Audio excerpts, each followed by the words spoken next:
This is gonna make our next guest feel really old, but it's been 17 years since the Brothers McMullen made a huge splash at Sundance, and now its star and director and producer and writer, Ed Burns, is still making movies. He's got the Fitzgerald Family Christmas available on demand right now. It's Christmas Eve, and we've got this thing going on with my father and my whole family that is gonna need to be addressed tonight. Yeah, so you're gonna need a drink.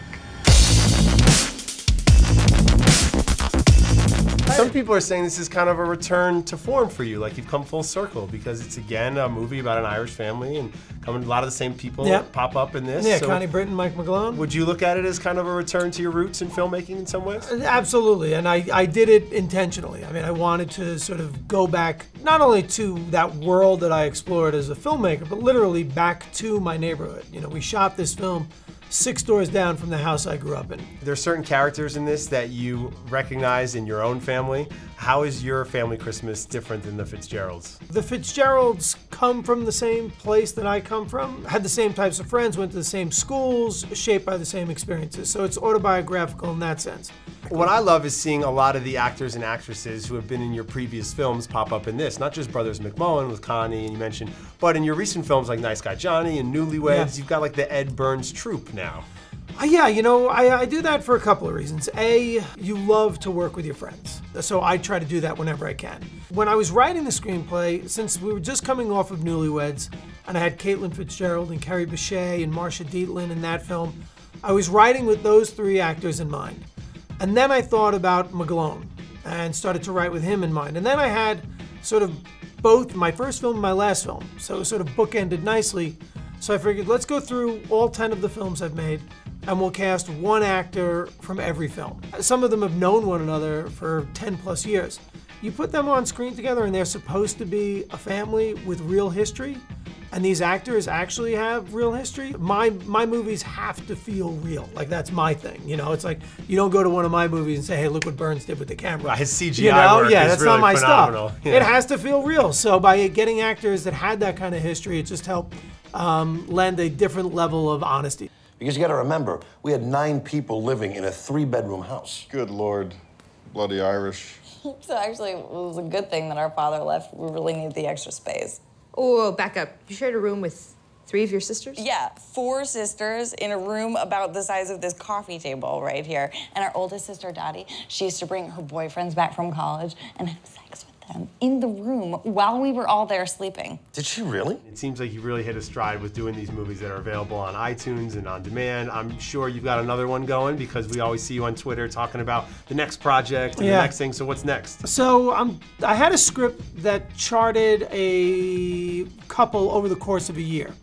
And I thought, rather than try and shoot that film in 8 weeks, which is what you would typically do, and then try and sell the changing of the seasons, we're gonna go out and we're gonna shoot 12 short films over the course of the next 12 months, starting in January. We're gonna put them up on the web, and we're deciding whether or not we put them up for free, or do we charge, or do we do, like, you know, Vimeo has something called like a tip jar, where you can throw in a couple of bucks if you enjoy it. And then also, then we think the Louis C.K. direct-to-consumer route is the way to go. A lot of filmmakers write their own material, they have their vision of what they want to do, and they just don't have the money to do it. Are you a Kickstarter guy? How do you raise money? I'm gonna do my first Kickstarter campaign with this film. Yeah? Yeah, it's called Winter, Spring, Summer, Fall. We're gonna start a Kickstarter campaign in March for this project. We'll see how it goes. Hopefully there's enough fans out there to help the cause. Well, you seem to really engage your fans on social media, more so than a lot of other actors or directors who I get to interview. What do you enjoy so much about that communication with them on Twitter? I was walking down the street in 1989, and I'm 20 feet behind Spike Lee on 6th Avenue. And I'm a kid in film school. And I just want to run up to Spike and ask him a bunch of questions about, you know, independent filmmaking. And I just didn't. I was too nervous to approach him. So I kind of now view Twitter as the opportunity for me to answer the questions to those kids who might be 20 feet behind me on 6th Avenue. Right. Well, when I was, I think, 12 in 1990, whatever, I sat next to you after I saw Saving Private Ryan and picked your brain and realized this is what I want to do. I want to see movies and talk to the people who are making them. So I appreciate you still talking to me all these years later, dude. And I love seeing the John Starks jersey in Fitzgerald Family Christmas. I gotta give my Nick some props. In the third act. I love that. Make sure you download or go to On Demand the movie. It's available right now, and of course on iTunes. Ed Burns, a Screen Addict. After watching Greg Benson's movie review, JB Smoove and Garfield give their take on the great length of The Great Gatsby. Uncle Al and Jack review the Bullet to the Head trailer and then dispute Sly Stallone's status as an American icon and aging action hero. Jesse Miller crashes the red carpet premiere of Delhi Safari to get the inside scoop on The Hobbit. The Pillow of Death. Crackoon. Want more? Check out Gray Drake's 50 best movie titles of all time. Ben Lyons dishes on The Hobbit Part 1, as well as Matthew McConaughey's dramatic weight loss, and parental guidance director Andy Fickman stops by. Devin Faraci sits down for a drink with a panel of geeks to explore the origins of the fake geek girl. Get your film fix. Subscribe to CineFix.